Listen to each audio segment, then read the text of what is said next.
Estamos en el Salmo 76.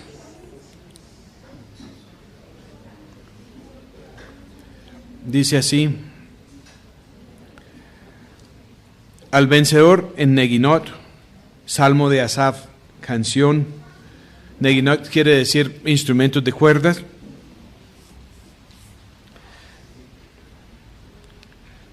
Dios es conocido en Judá. Dios en Israel es grande su nombre. Y en Salem está su tabernáculo. Y su habitación en Sión. Salem quiere decir paz. Jerusalén es la ciudad de la paz. Y tristemente, la ciudad de Jerusalén ha vivido muy pocos años de paz en su larga trayectoria.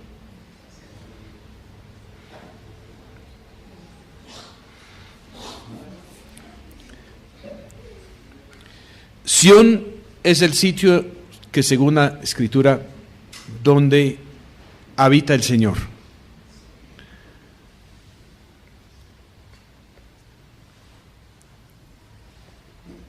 Versículo 3.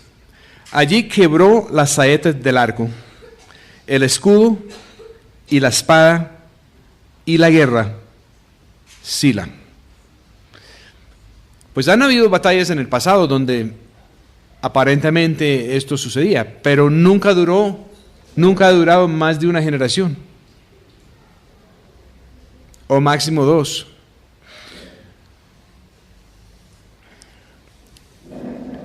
Y lo que pasa es que casi todos estos salmos, aunque están hablando de hechos reales, aunque fueron parte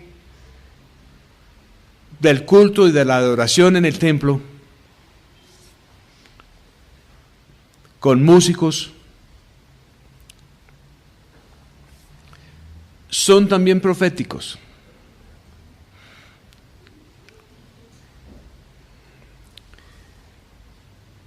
Y hay otras escrituras que también dicen que el Señor va a terminar con la guerra y que sí va a haber paz.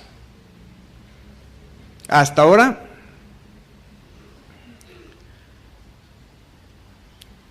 la forma en que hemos podido tener paz a través de los siglos ha sido con la presencia interior del Señor en nuestro ser, que nos puede dar paz en medio de toda la turbulencia que nos rodea en un mundo caído. Pero el Señor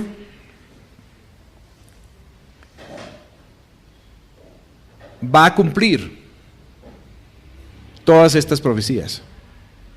Y cada profecía en la Biblia tiene sus condiciones.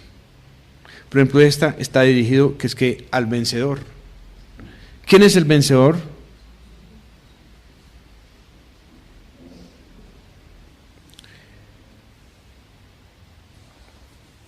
En el salmo anterior hablaba del justo. Nota que habla del justo, no de los justos. Está dirigido al vencedor, no a los vencedores.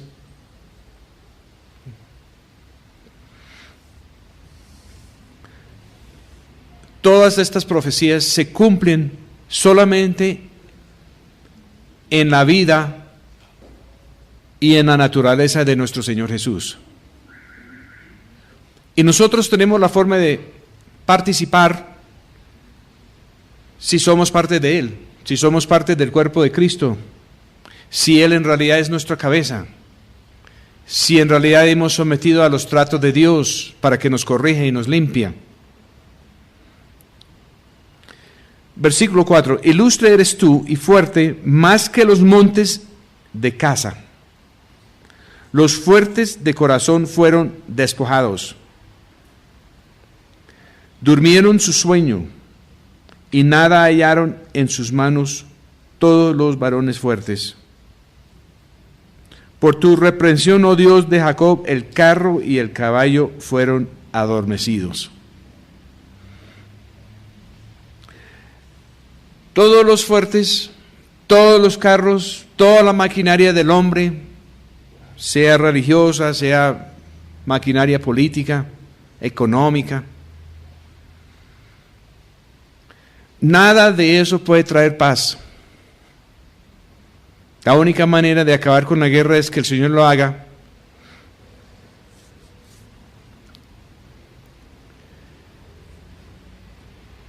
Y Él dice que todos fueron adormecidos. Todos los fuertes. ¿Adormecidos en qué sentido? No pudieron percibir la realidad, como de personas en un sueño. Y cuando Dios va a actuar, cuando Dios va a obrar, es necesario despertar a las personas en el sentido espiritual. El Señor Jesús dijo que antesito de su segunda venida, y considero que estamos en ese momento, el reino de Dios entonces sería como 10 vírgenes, 5 prudentes, 5 insensatas, y todas dormidas.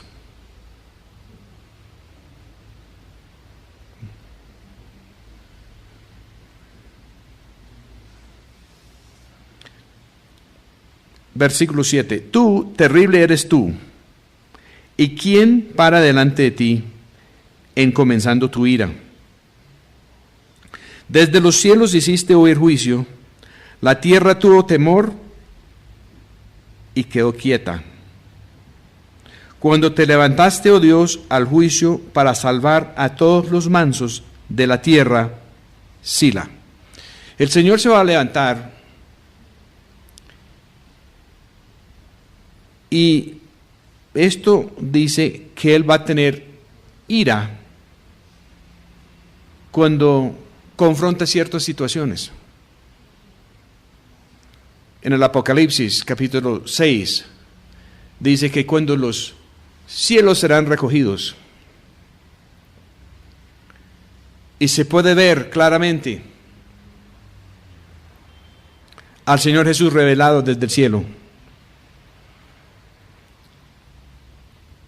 que todos los moradores de la tierra van a buscar esconderse de la presencia del que está sentado sobre el trono, y dice la Escritura, y de la ira del Cordero.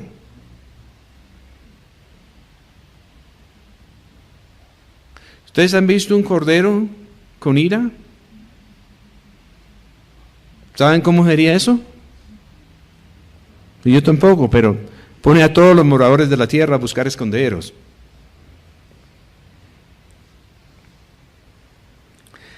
Y Él viene aquí, al juicio, para salvar a todos los mansos de la tierra.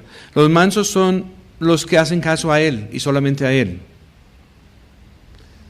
Los mansos son los que se han dejado guiar por Él y no han escuchado otras voces. Él dice que sus ovejas escuchan su voz y no seguirán la voz de un extraño. Nosotros estamos acostumbrados de tener un Cordero de Dios que nos redimió porque dio su vida por nosotros, y cuando llegaron para matarlo, no se defendió, sino se dejó matar. Y es el concepto que muchos tienen o muchos tenemos, pero es solamente la mitad de lo que es Él. Porque el concepto del Redentor en la Escritura es que cuando un familiar estuvo secuestrado, o un familiar con una deuda hasta perder la propiedad, la casa, la finca, que el varón responsable de la casa tenía el derecho de ir y redimir y sacar al familiar del problema. Pero lo que muchos no han entendido y lo que van a entender al final es que la palabra redentor tiene un doble uso en la Escritura. En la Escritura se menciona también el vengador de la sangre. Y el vengador de la sangre también es el varón responsable por la casa.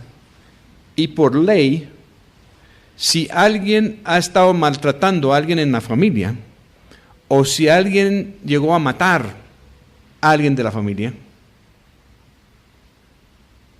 la Escritura simplemente dice que cuando el vengador de la sangre ve a esa persona, lo tiene que matar.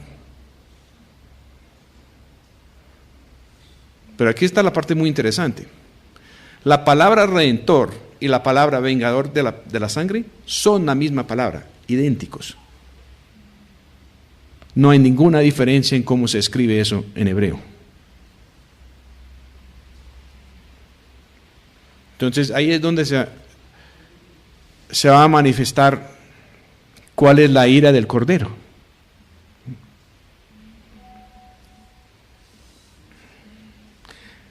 Desde los cielos hiciste oír juicio, la tierra tuvo temor y quedó quieta. Cuando te levantaste, oh Dios, al juicio para salvar a todos los mansos de la tierra, Sila. Ciertamente la ira del hombre te acarreará alabanza, tú reprimirás el resto de las iras. En el Nuevo Testamento dice que la ira del hombre no puede efectuar la justicia de Dios. Prometed y pagad al Señor vuestro Dios todos los que estáis alrededor de Él. Traed presentes al que merece temor. Cortará Él el espíritu de los príncipes, terrible es a los reyes de la tierra. El concepto de Dios desde un comienzo era que Él no quería que el pueblo de Israel tuviera rey porque Él es el rey del pueblo de Dios. Ellos insistieron.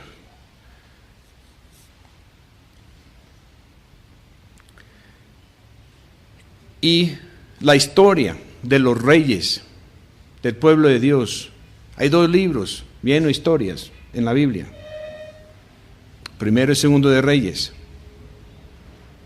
También está primero y segundo de Crónicas. Y la mayoría de los reyes se portaron mal. Y eso no es nada. Hoy en día el pueblo de Dios sigue teniendo muchos reyes. Siguen habiendo muchos reinos propios dentro del pueblo de Dios. Y cuando el Señor es revelado del cielo, Él es el único rey, Él es el rey de reyes y señor de señores. Y dice aquí, terrible es a los reyes de la tierra. Eso no está hablando de los paganos que están por allá en el mar de humanidad perdido. Esto está hablando de que cuando Él viene a poner orden, y como Él es el redentor de todos nosotros, pero a la vez Él es el vengador de la sangre. Y por eso la Escritura dice que nosotros no debemos de tomar la ley en nuestras propias manos, porque el Señor dice que venganza es mío, dice el Señor. ¿Sí? Bueno, hemos esperado mucho tiempo, pero el Señor sí va a venir a enderezar las cosas. Y cuando Él encuentra a personas que se han elevado entre su pueblo como reyes, y resulta que si estas personas han estado maltratando a algunos de los pequeñitos de Él, van a estar en un grave problema el día que el Señor Jesús vuelve. En el Nuevo Testamento, en los Evangelios, el Señor dio varias parábolas describiendo esta situación. Y Él no dijo que Él iba a venir y a hablar con estas personas y aconsejarlas y decirles que tenían que hacer unos pequeños ajustes en su comportamiento. No. en el Nuevo Testamento el Señor Jesús dice que cuando vuelve y encuentra esta situación, Él va a destruir estos siervos impíos y poner a otras personas en su lugar. Y el que ha sido fiel en lo poco, recibirá entonces más.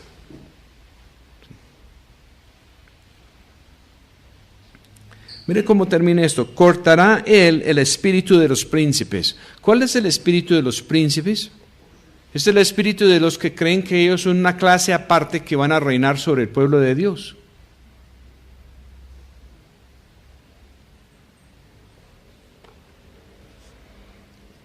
Porque para el Señor y su pueblo es único, y somos un reino de sacerdotes.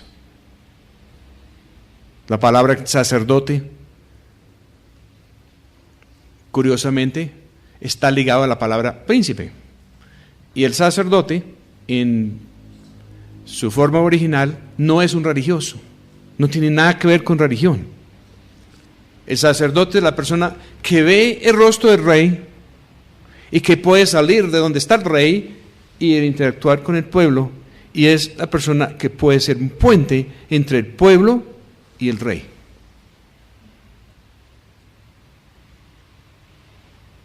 En los primeros escritos antiguos del rey David, dice así, según el de David, y sus hijos eran los sacerdotes. ¿Qué quería decir eso? Los hijos del rey David eran los que tenían contacto con el pueblo y veían el rostro del rey, y ellos eran en especie sus ministros de gobierno. El uso, aplicar la palabra sacerdote a la religión es un uso secundario. Y ahora el Señor, en el nuevo pacto, habla del sacerdocio de todos los creyentes, donde todos los verdaderos creyentes nacidos de nuevo en el Señor Jesús, somos entonces príncipes.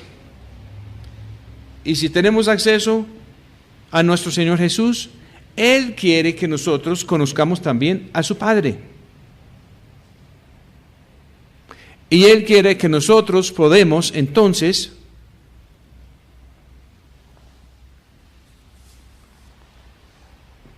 ser portadores del amor y de la bondad y de la justicia de Dios a los que no conocen nada, que están afuera.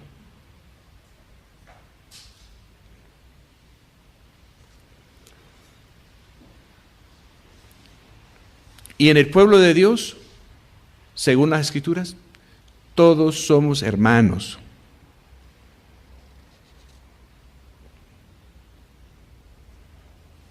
Nuestro acceso al Señor Jesús no es a través de unos hermanos mayores.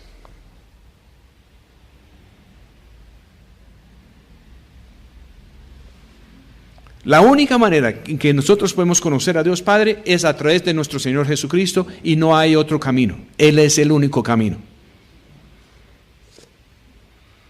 Y Él nos llama a todos a conocerlo a Él directamente, para que Él nos puede tratar, para que Él pueda enviar su Espíritu, para que el Espíritu de Dios nos puede limpiar, aun si hay que aplicar la candela.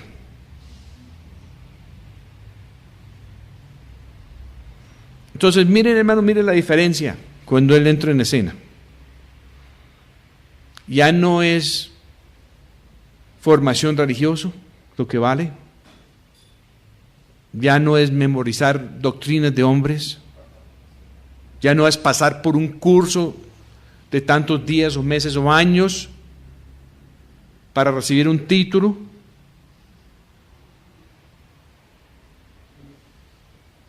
Cuando Pablo perseguía a los cristianos, él tenía títulos y tenía cartas y tenía permisos.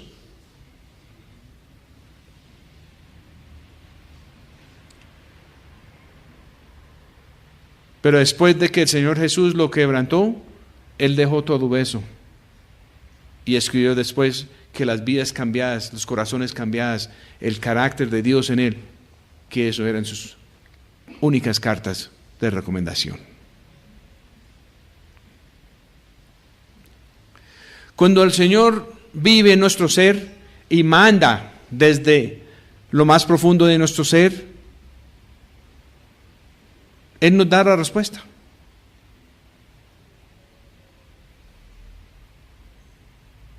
El Espíritu Santo que Él pone en nosotros es el mismo Espíritu Santo que lo movió a Él cuando estuvo aquí en la tierra. Y es el Espíritu que vincula al Señor Jesús con su Padre. Y Dios Padre moraba en Él por el Espíritu Santo. Y el Señor dice que si nosotros somos de Él y si tenemos el verdadero Espíritu de Él, cuando estamos en problemas, cuando nos están pidiendo explicaciones, que no hay que pensar de antemano qué vamos a decir. Porque Él pone sus palabras en nuestra boca. La Escritura dice, por otro lado, desde la plenitud del corazón habla la boca. Entonces, si Él manda en nuestro corazón, lo que sale por nuestra boca va a proceder de Él. Y evitamos todos estos problemas de indoctrinación religiosa. Por buenas intenciones que tengan, no es lo mismo que cuando el Señor comienza a discipular a alguien. Los discípulos en el Evangelio no fueron discipulados allá en una clase que alguien echándoles teoría acerca del Mesías. No, eso fue caminando con Jesús. Y a Jesús no le gustaban mucho las reuniones grandes. Cuando había mucha gente, Él buscaba más bien irse para alguna parte donde pudieran estar solos.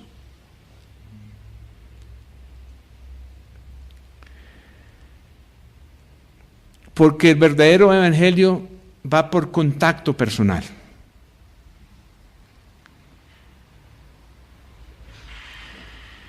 No por formación intelectual.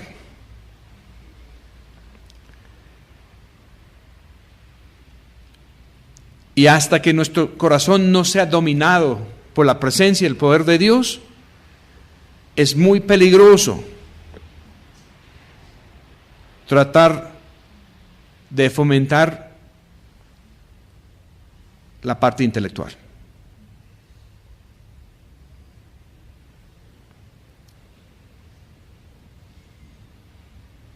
Pedro, un pescador no educado, llegando al final de su vida, escribe y dice: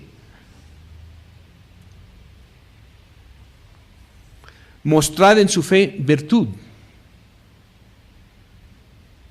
y en su virtud conocimiento.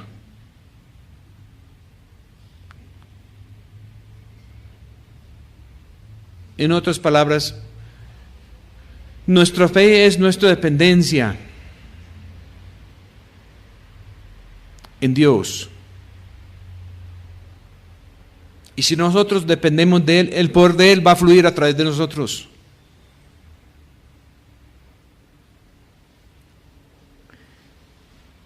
Y si no hay fe y virtud, entonces conocimiento, aprendizaje intelectual no nos va a servir.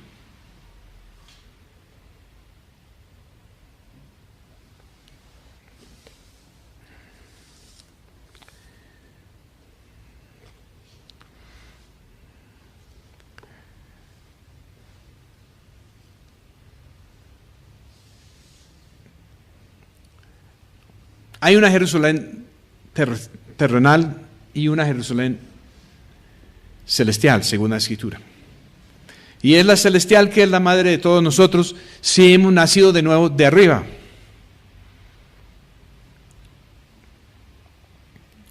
Y la habitación de Dios en Sión, donde ellos hicieron el primer templo, era solo un ejemplo, porque el verdadero templo somos nosotros. Y así como el Padre moraba en el Señor Jesús, así el Padre y el Hijo quieren morar en nosotros por el Espíritu. Y eso es Sión.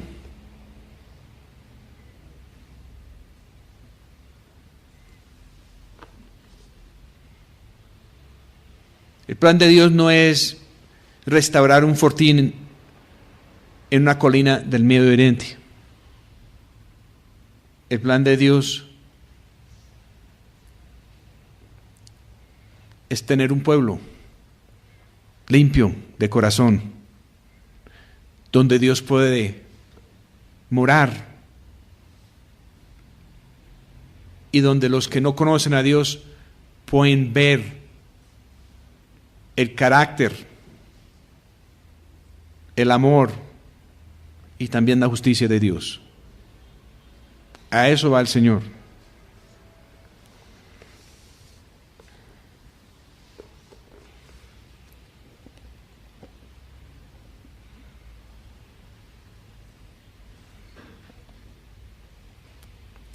Es verdad que Él va a acabar con la guerra,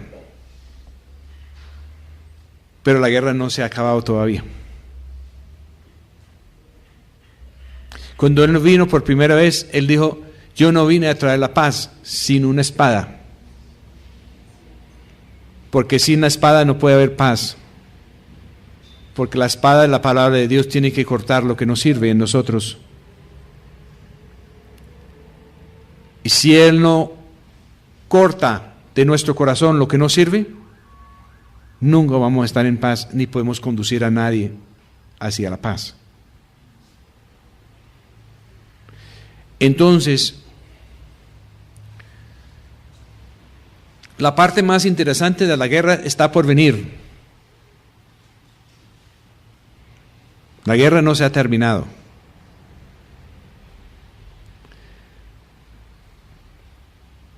Pero la única manera de ganar la guerra es pelear con las armas y a la manera de Él.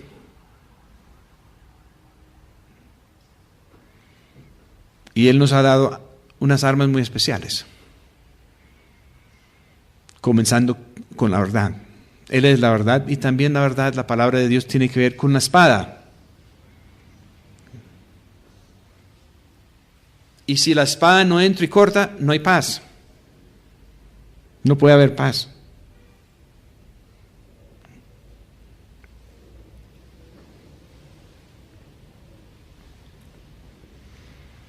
Hay muchos ejemplos en la Biblia. Cuando Jehú fue ungido por uno de los jóvenes profetas enviado por Eliseo,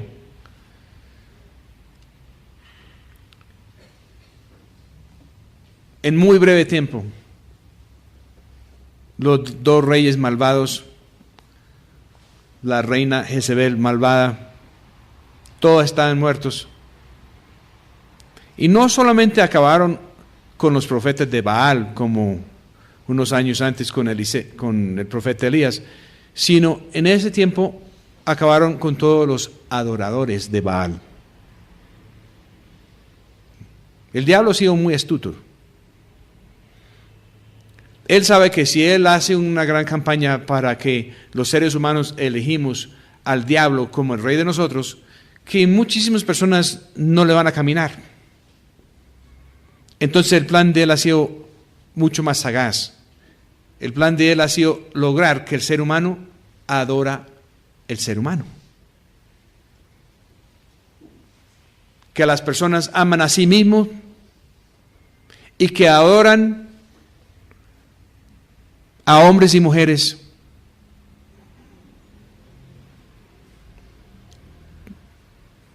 que son sus líderes o sus dirigentes.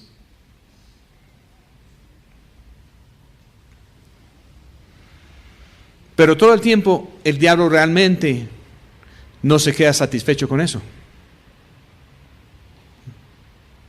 Él quiere ser el rey. Y él tiene que hacer la transición. Y en realidad él siempre ha quedado en la sombra. Nunca pudo hacer una gran campaña abiertamente que pueda convencer la mayoría de la población del mundo. Y los que han trabajado abiertamente en nombre del diablo, siempre ha tenido un estigma muy grande.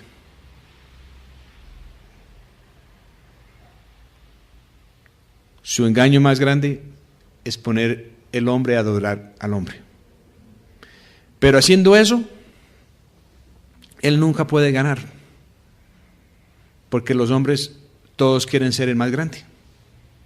El Señor Jesús tuvo el mismo problema con sus discípulos. Estaban ahí peleando a ver quién era el más grande. Y las peleas así eran continuos. Estaban andando con Jesús. Y cada que paraban, cada que tenían un poquito de posibilidad de estar ahí aparte, entonces se ponían a pelear sobre quién era el más grande.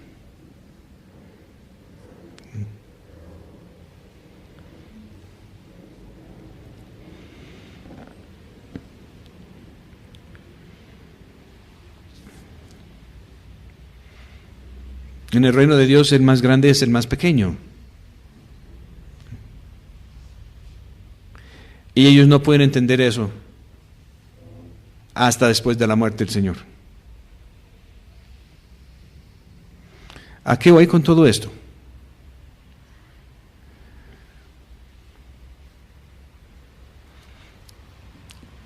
El Señor va a volver.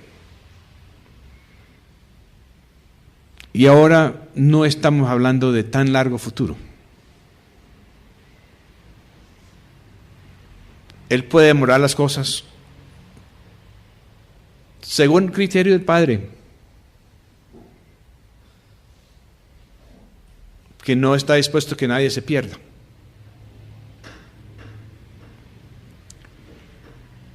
Pero la cosa no se va a demorar para siempre. Y estamos aproximando el tiempo y muchas señales están sucediendo. Los avisos del fin del tiempo están muy seguidos.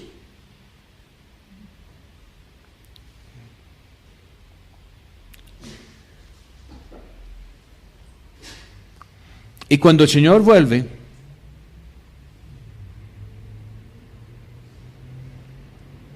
la situación va a ser muy diferente a lo que piensan muchas personas en la iglesia. Cuando el Señor vuelve, lo primero que va a revisar no van a ser los guerrilleros allá en el monte, ni los narcos no sé dónde. La primera situación que Él va a revisar es su propia casa, los que están usando y nombrando el nombre de Él.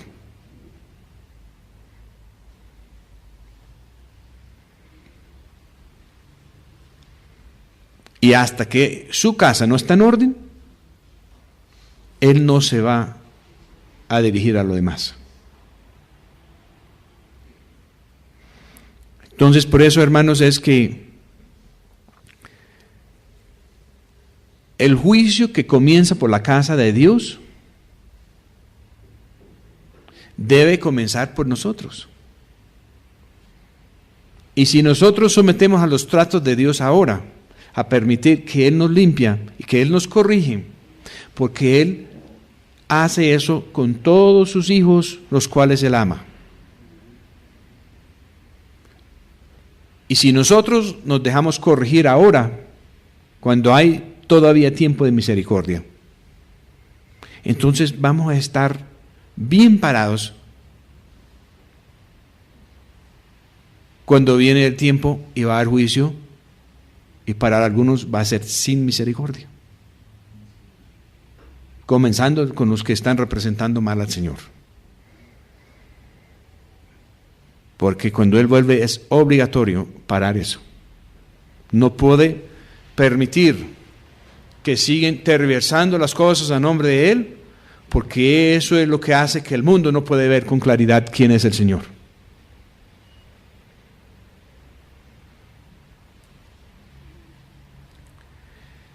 Yo estoy convencido de que no hay mucho más tiempo, en el sentido de los que van a estar recibiendo autoridad cuando vuelve el Señor. El Señor seguramente va a abrir mucho espacio en el futuro, porque hay muchas cosas más para hacer. Él tiene planes que nosotros no conocemos. Y dice la Escritura, del incremento de su justicia y de su reinado, no habrá fin.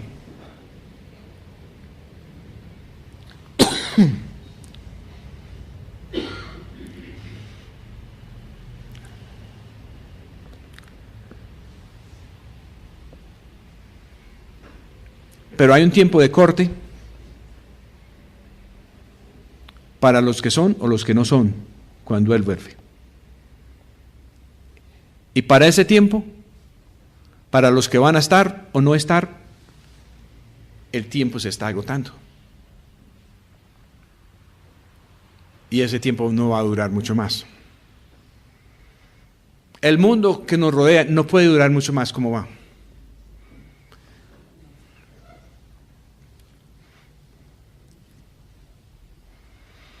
Hasta los del mundo se han dado cuenta de que lo del mundo no es sostenible. La economía no es sostenible, el medio ambiente no es sostenible, nada es sostenible. ¿En qué va a terminar? Si se deja el hombre solo, el hombre es capaz de erradicar a sí mismo de la faz del planeta. Y no han habido desastres más grandes porque Dios no los ha permitido. Pero el mundo no va a seguir como va.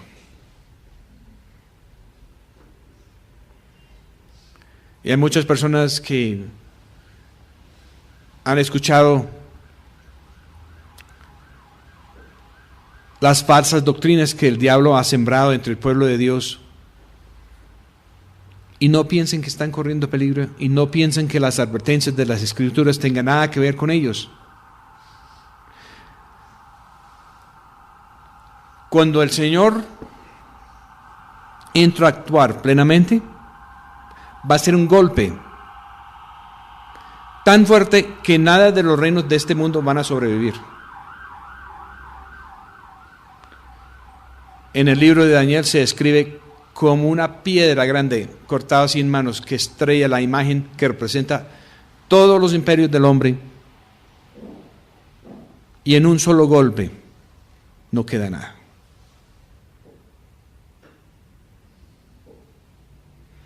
El mundo no ha recibido ese impacto todavía.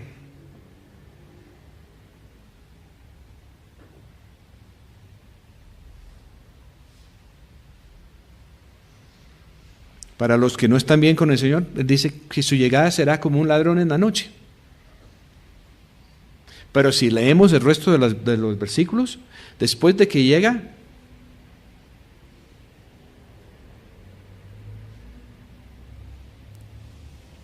es algo que nadie va a poder escapar. Cuando los cielos se desvanecen y se ve con claridad quién está sentado en el trono,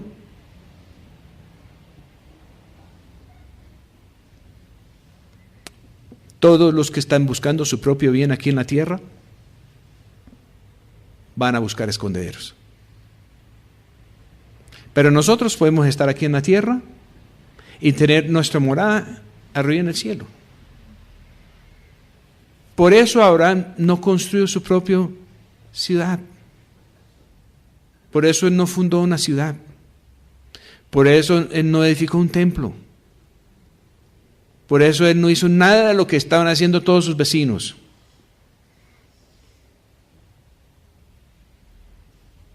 Porque él entabló amistad con Dios y para él eso era suficiente y él sabía que lo celestial era lo real.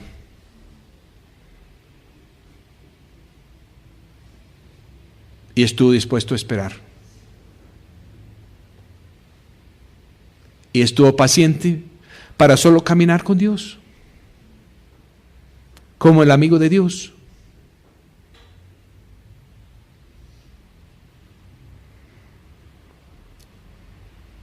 El Señor Jesús nos dio un solo mandamiento nuevo. y dijo que los que cumplen sus mandamientos son sus amigos, y a sus amigos él dijo que no es como con esclavos o con siervos, sino él con sus amigos comparte sus planes, comparte lo que él va a hacer. Así como Dios anduvo con Abraham y lo que él iba a hacer lo compartía con Abraham.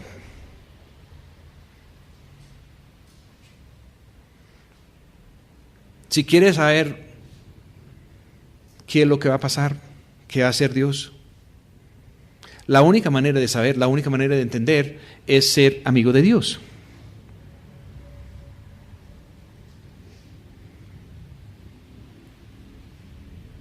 Porque el Señor tiene la cosa de tal manera que aún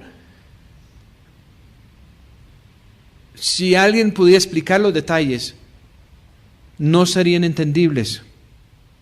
Y no es fácil ni posible comprender sin que haya revelación que solamente viene de Dios, y sin que el Señor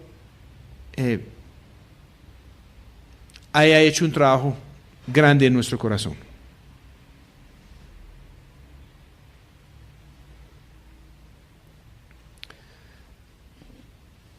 Para saber qué hay que hacer, estamos entrando en un tiempo que si no caminamos guiados por el Señor, es posible que no vamos a sobrevivir. ¿Y el Señor cómo nos va a guiar? No es a través de nuestro aparato intelectual, aunque el Señor sí puede abrir nuestro entendimiento, eso sí es cierto, pero Él primero trabaja en nuestro corazón. Y cuando el Señor nos va a guiar y cuando Él nos va a dirigir, normalmente son corazonadas que nos da.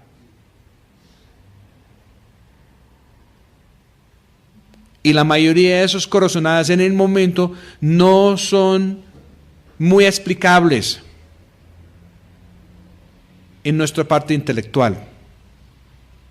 Solamente los podemos analizar y entender después de los hechos.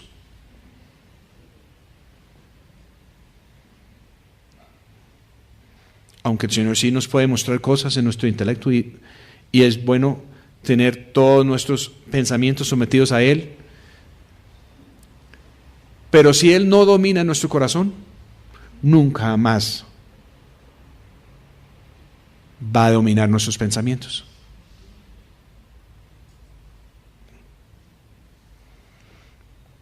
Muchas personas dicen, yo no sé cómo escuchar la voz de Dios.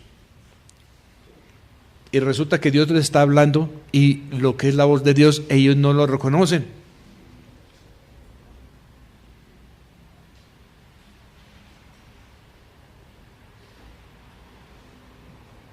Es como una emisora y está ahí, pero no sirve para nada sin tener la dial donde es. Porque si nuestro radio está en otra frecuencia, pues no lo vamos a escuchar. Y la mayoría de personas están buscando la voz de Dios por donde no es.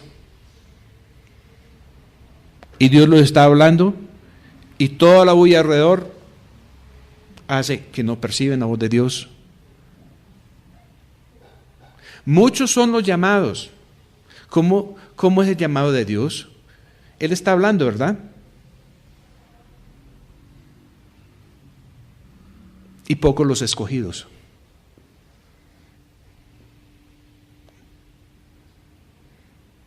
A muchas personas, si uno los habla, y ellos sí quieren escoger a Dios, ellos no quieren desafiar abiertamente a Dios.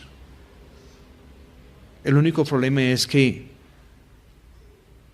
Dios no los ha escogido.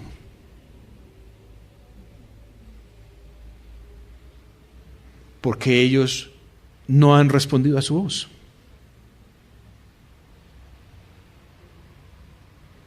Y no han demostrado que Él es importante para ellos.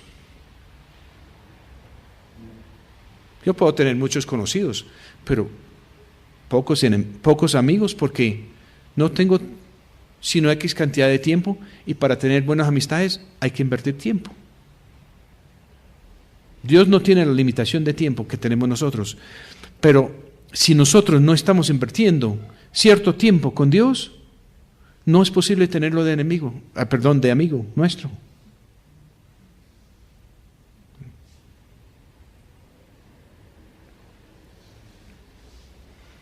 Y lo más grave son los que vociferan acerca de Dios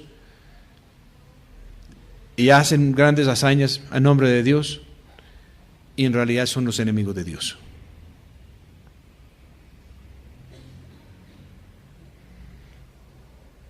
Vamos a orar.